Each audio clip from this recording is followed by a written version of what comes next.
Spoštovane državljanke in državljani, vlada je že drugič v letošnjem letu razglasila epidemijo. V tem času še nismo izvedeli vsega o virusu, vendar vemo dovolj o nas. Zdaj vemo, da smo se skupaj sposobni uspešno spopasti z njim. Prej ali slej ga bomo tudi obvladali. O tem ni dvoma. Do tja je pred nami težka, verjetno zelo težka pot.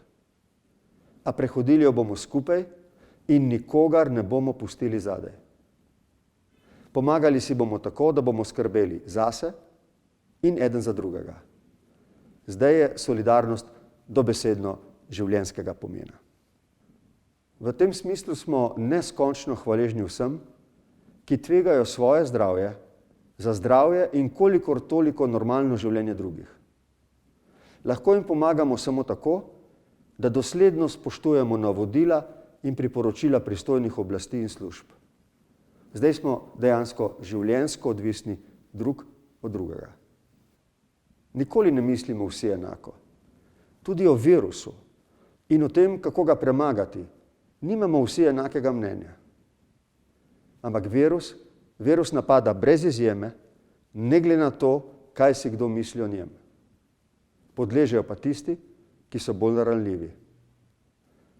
Zlasti nanje si država prizadeva paziti v času zdravstvene krize in njenih gospodarskih in socialnih posledic. V teh težkih časih moramo skrbno krepiti vrednoti pravičnosti in enakosti. V krizi skupnost strne vrste. Zdaj je tak čas. Bodimo pogumni in odločni, a hkrati strpni in potrpežljivi. To je zlasti pomembno za politiko, ki naj si iskreno prizadeva za medsebojno spoštovanje in sodelovanje.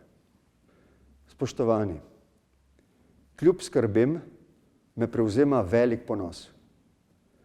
Kot vaš predsednik občudujem vašo mirnost in razsodnost, srčnost, vašo človečnost. Te pa noben virus ne more premagati. Zato vem, da bomo skupaj naposled zmagali.